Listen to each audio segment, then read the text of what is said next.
Part 1. I'm thinking of taking a year off university next year, and I'd like to travel around Europe. First, you have some time to look at questions 1 to 7.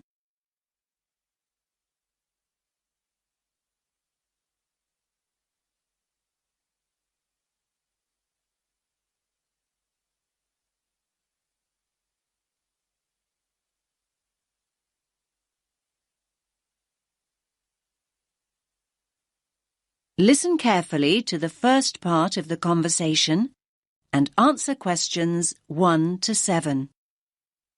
Good morning. How can I help you?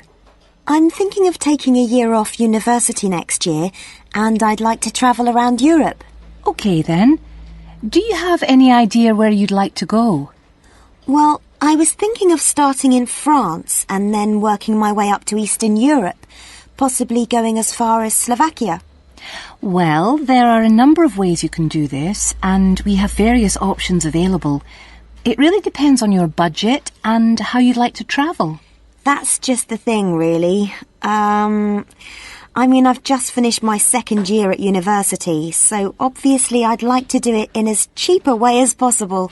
That's fine. Could you give me a rough idea of the price range you're looking at? Realistically speaking, I'm hoping to pay between about £700 and £900. I could stretch to £1,100, but that's really my limit. How long are you thinking of going for? About 10 months.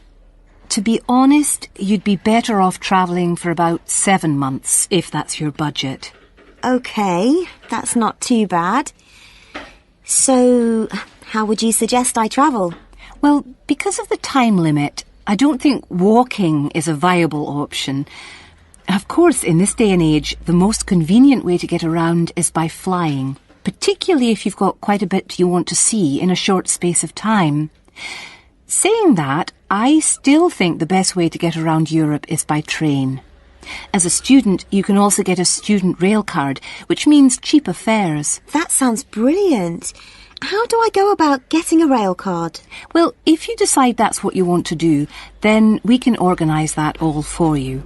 You'll need to fill in a form and provide us with 2 passport photos, and we'll do the rest. It costs about £36 plus about £10 administration costs. Great. That's really not expensive at all. And what about buses? I was just thinking if I decide to go to places which are a bit more remote. There are always local buses, but these are not always a good idea. They can be quite unreliable and in some areas quite dangerous because the buses tend to be overcrowded and some of the drivers drive way too fast. So I would suggest you don't do this. That sounds quite frightening. So what are my options then? You could hire a car, but it can be expensive.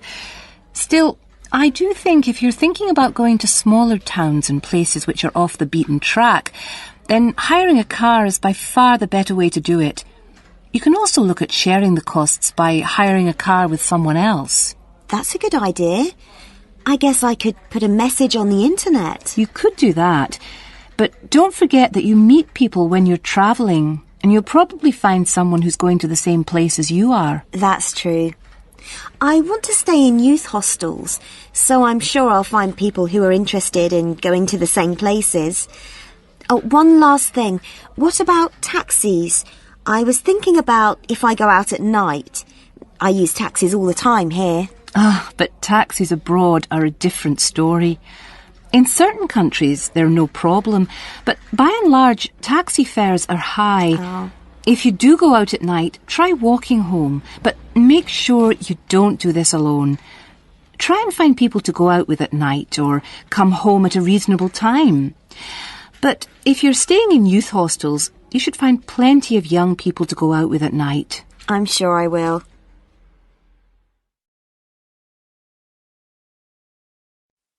Now you have some time to look at questions 8 to 10.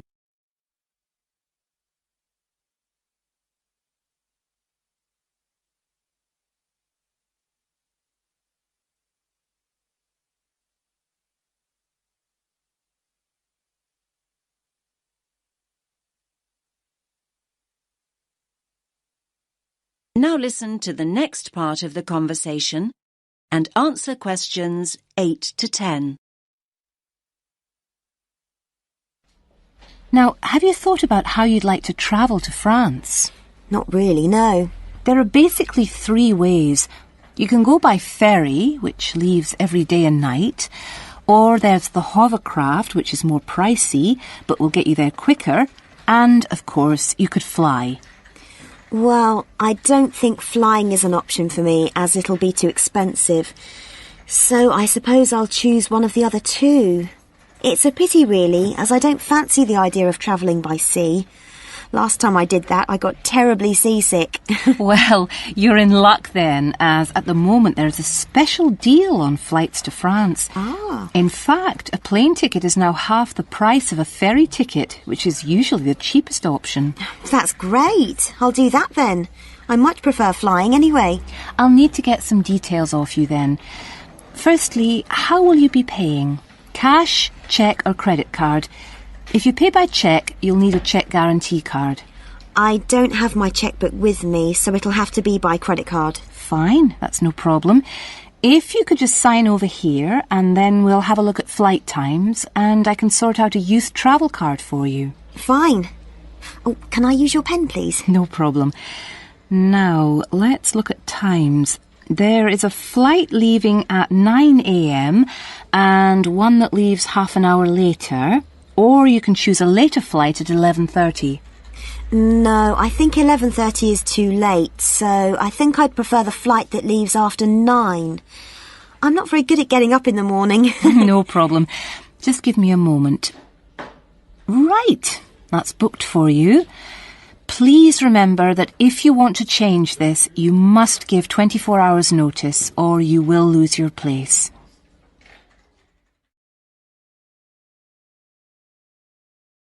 That is the end of part 1. You now have half a minute to check your answers.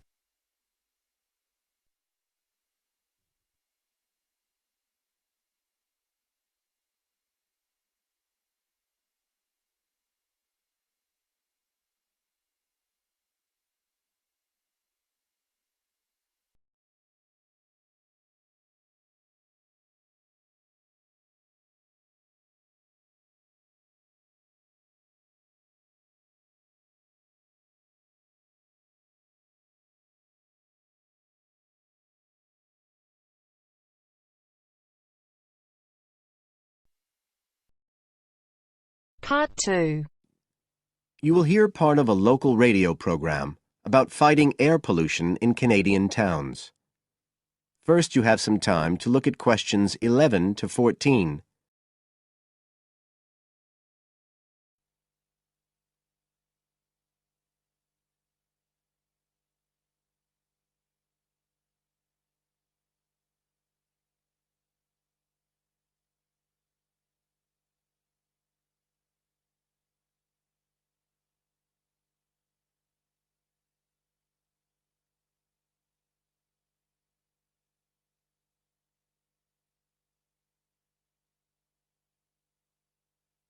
Now listen carefully and answer questions 11 to 14.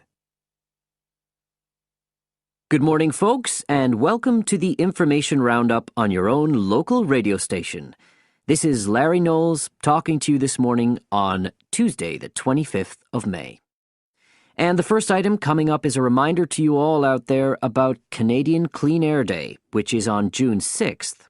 In case you weren't around for the last one, this is a chance for Canadians everywhere to focus on the problems of air pollution and to actually try to do something to help reduce the problem. How many Canadians do you think die annually because of air pollution? 2,000? 3,000? Well, the rate is a staggering 5,000, and it's likely to grow unless we do something. And it's this concern with your health that's the driving force behind the government campaign that is sponsoring Clean Air Day. So what causes air pollution in the first place? Well, the transportation sector accounts for 27% of all greenhouse gases produced in Canada. It's also the biggest source of that thick, polluted air from traffic fumes that we call smog. And it's the tiny particles and ground-level ozone in smog that are the main causes of health problems and even deaths across the country.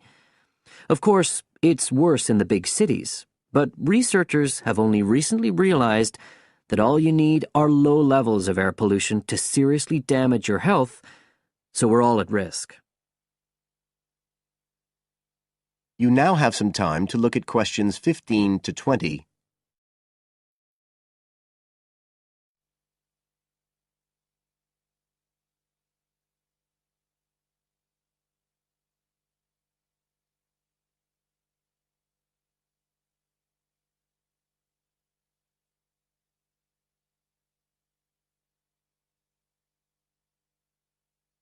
Now listen and answer questions 15 to 20. So, what can we do to fight air pollution?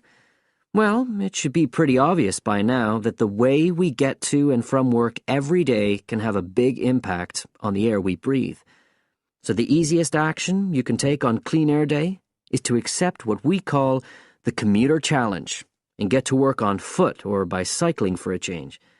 If you have to use your car, try carpooling and share the drive, or better still, use public transit. If everyone tries this for just one day, you'll be amazed by the difference it can make to the air in our towns and cities. But there's more you can do to improve air quality.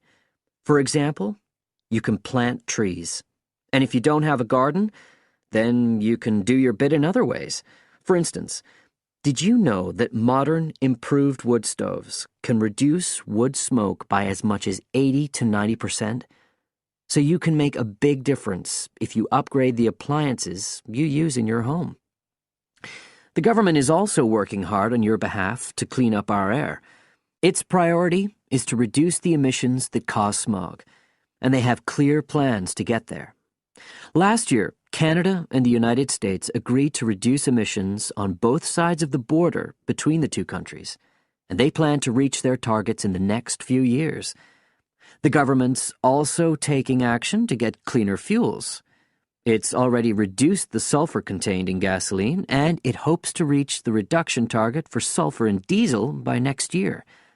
But the measures don't just focus on the motorist. The federal government's also working to reduce emissions from power plants and factories right across the provinces. You can find out all about government action and all the plans for Clean Air Day events. That is the end of part 2. You now have half a minute to check your answers.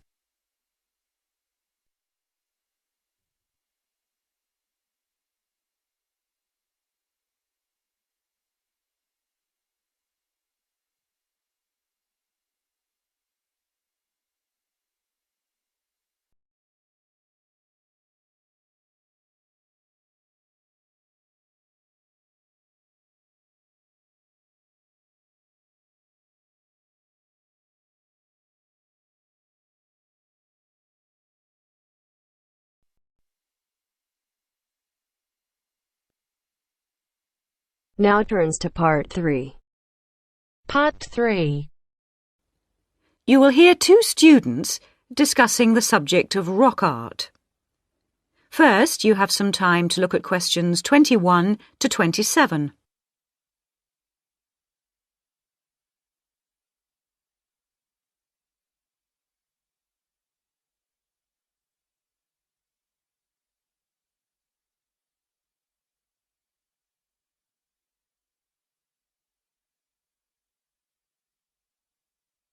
Now listen carefully and answer questions 21 to 27. Hello, David. Oh, hi, Mia.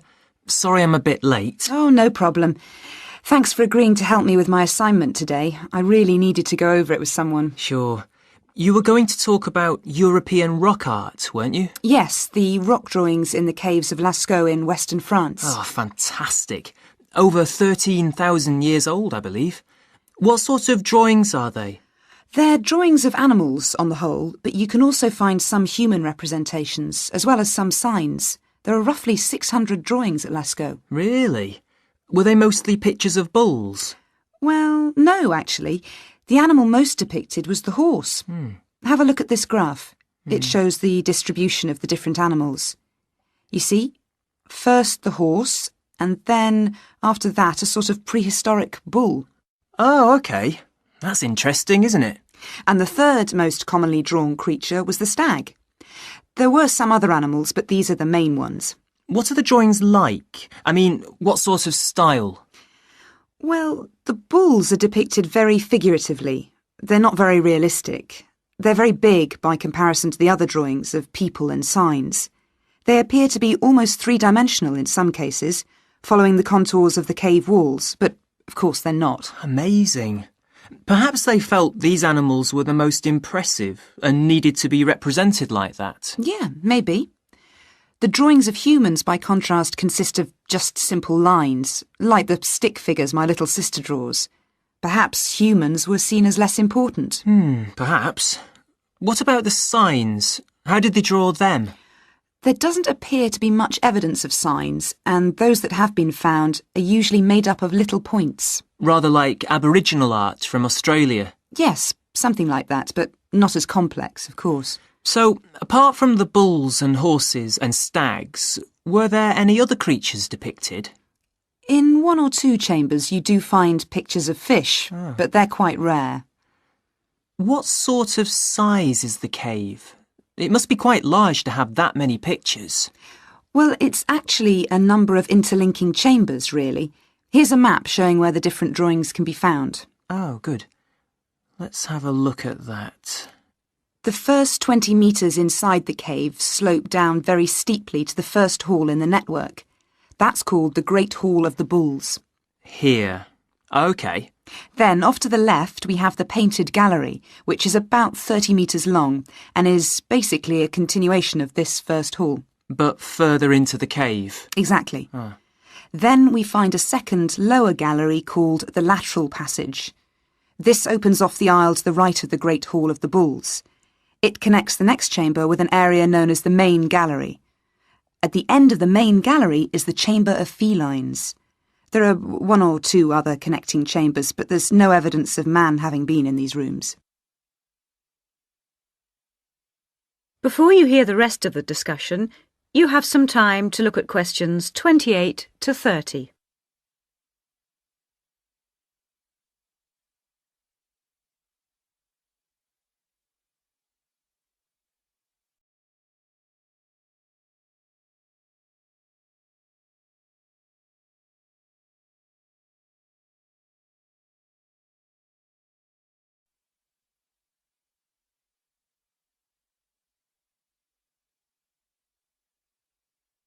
Now listen and answer questions 28 to 30. Is the cave open to the public today? Well, no, because after the initial discovery in 1940, it was opened and literally millions of people came through to see the drawings.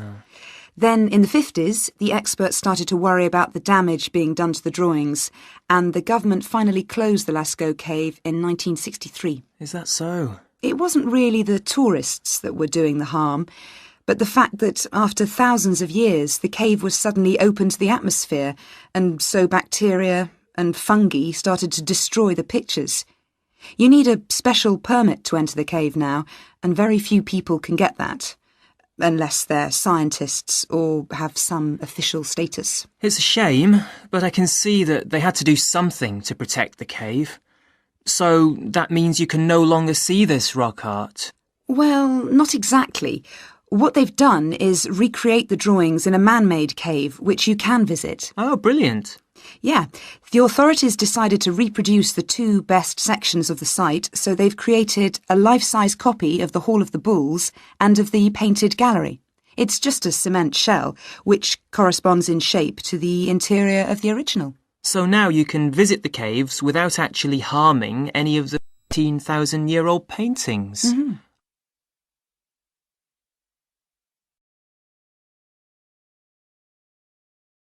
That is the end of part 3. You now have half a minute to check your answers.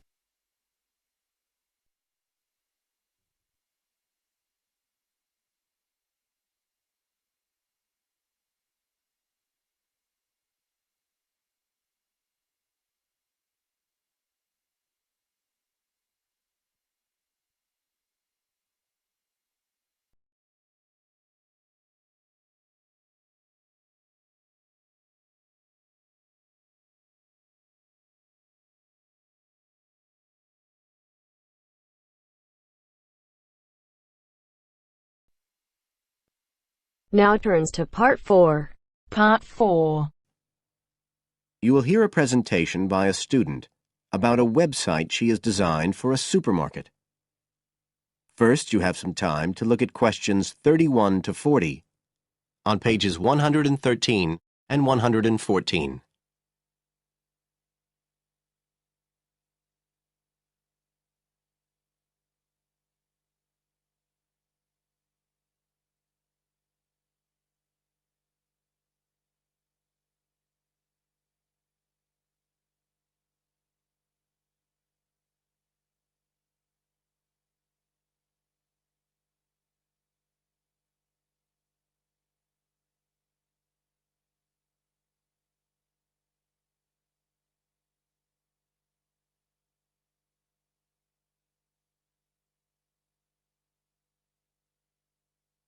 Now listen carefully and answer questions 31 to 40.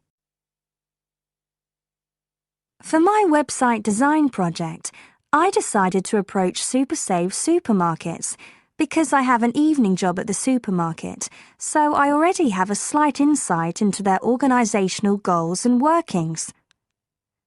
The field research for my project was in 2 stages.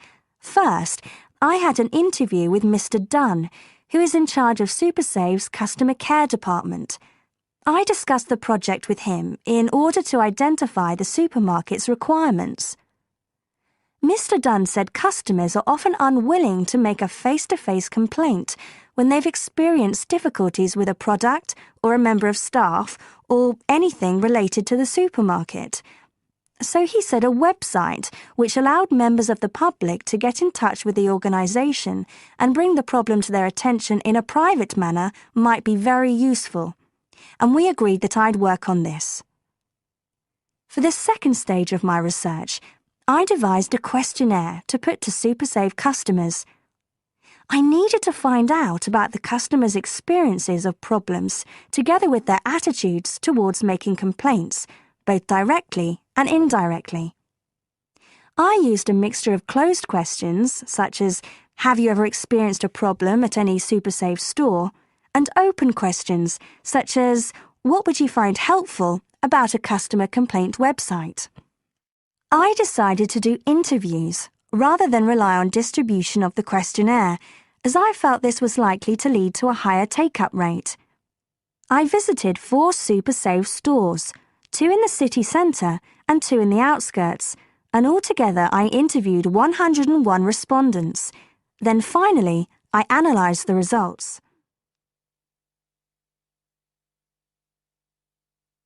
I found the results of the questionnaires to be very informative. I found that out of the total number of customers investigated, 64% had at some stage encountered a problem in a SuperSave store. Out of these people, the vast majority said that they hadn't reported the problem to any member of staff. They just kept it to themselves. The next thing I tried to find out was why they hadn't complained.